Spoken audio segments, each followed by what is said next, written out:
ભાજપના બંને ઉમેદવારોની પીછેહઠ મામલે મોટા સમાચાર મળી રહ્યા છે।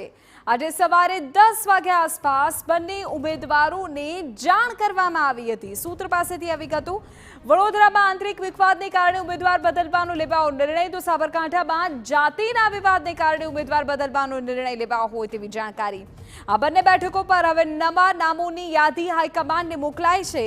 તો બીજી તરફ બનાસકાંઠા, વલસાડ અને આણંદના ઉમેદવારોને બદલવા અંગે પણ ગણગણાટ શરૂ થયો છે। જો કે પ્રદેશ કે રાષ્ટ્રીય સ્તરે આ અંગે હજુ નિર્ણય લેવાયો નથી। આજે દિલ્હીમાં મળનારી ચૂંટણી સમિતિની બેઠકમાં ગુજરાતની 6 બેઠકો પર થશે ચર્ચા।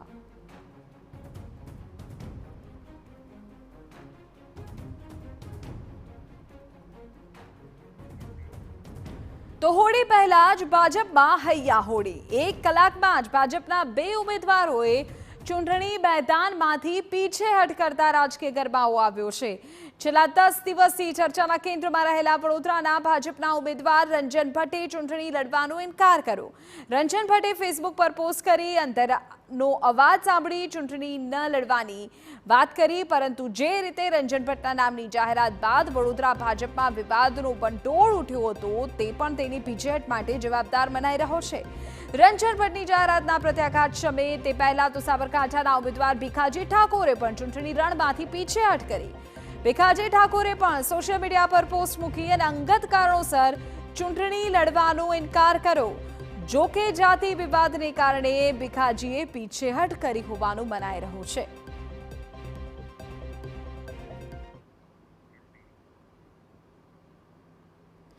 તો 1 કલાકમાં જ ભાજપના 2 ઉમેદવારોએ ચૂંટણી લડવાનો ઇનકાર કરી દીધો। વડોદરાથી રંજન ભટ્ટ, સાબરકાંઠાથી ભીખાજી ઠાકોરે ઇનકાર કર્યો।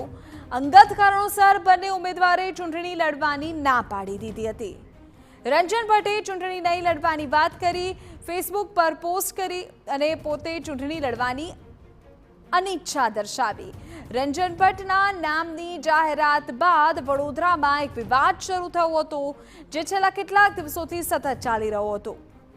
રંજન ભટ્ટે આ મામલે જ જાણે પોતાની અનિચ્છા વ્યક્ત કરી હોય અથવા તો તેમનું ઉમેદવારી પરત ખેંચાવવામાં આવી હોય, તે અત્યારે માનવામાં આવી રહ્યું છે। રંજન ભટ્ટનું પણ નિવેદન સામે આવ્યું। તેમણે કહ્યું કે છેલ્લા 10 દિવસથી જે ચાલી રહ્યું છે તે દુઃખદ છે। મારા અંતરનો અવાજ આવ્યો કે નથી લડવી ચૂંટણી। સાથે તેમણે કહ્યું કે મેં પાર્ટીને સામેથી કહ્યું કે ચૂંટણી નહીં લડું, પક્ષ માટે આગળ પણ કામ કરતી રહીશ। પાર્ટીના કાર્યકર્તા સાથે પણ સુમેળભર્યા સંબંધો છે। ફરીવાર તક આપી એ બદલ ભાજપનો આભાર તેમણે માન્યો। તેમણે કહ્યું કે નિર્ણય બાદ હવે હું ખુશ છું અને સાથે જ તેમણે ઉમેર્યું હતું કે મારા લોકોએ મને ખૂબ પ્રેમ આપ્યો છે। મત વિસ્તારમાં સવલતો લાવવાનો મેં પ્રયત્ન પણ કર્યો છે। પાર્ટી કોઈને બી આપે, મારી સમર્થન સમર્પિતતા કોઈ બી ઉમેદવાર માટે હશે, કેમ કે પાર્ટીના કાર્યકર્તા તરીકે હું કામ કરવાની છું। બેન, પ્રદેશમાં કોઈ આગેવાન સંગઠનના પાટીલ સાહેબ સાથે કે આવી કોઈ વાત થઈ તમારી રાજીનામા? કોઈની સાથે મેં વાત નથી કરી। મને નથી પાર્ટી સાથે સૂચના આવી કે નથી મેં કોઈ સાથે વાત કરી। કદાચ મારી પાર્ટી પણ આ જાણીને આશ્ચર્ય કરશે કે રંજનબેને આવો નિર્ણય કેમ કર્યો, પણ મેં નિર્ણય લીધો કે મારે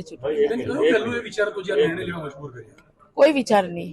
મને એમ થયું, મારા અવધૂત પાસે બેઠી હતી ને મને એમ થયું કે બહુ થઈ ગયું હવે 10 દિવસથી જે રીતના બદનામી ને આથી કરવાનું, જેને કોઈને આ બધું આવડે છે, તો એક મહિલા તરીકે એક લિમિટ હોય, તો સેવા તો કરવી છે ને વડોદરાની।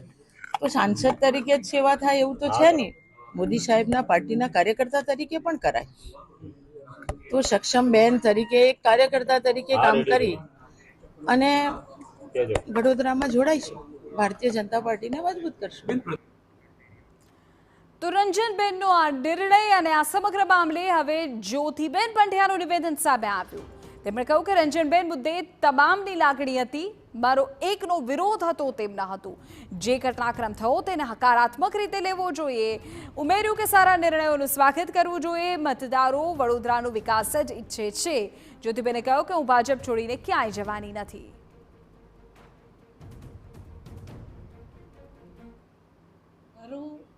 એવું મંતવ્ય નહોતું કે આઈ એમ ધ વન, એવું નહીં। બધાની લાગણી હતી અને પહોંચી રાઈટ જગ્યાએ, રાઈટ લોકોએ રાઈટ નિર્ણય લીધો, તો એ હકારાત્મક પ્લેટફોર્મને બનાવી રાખીએ।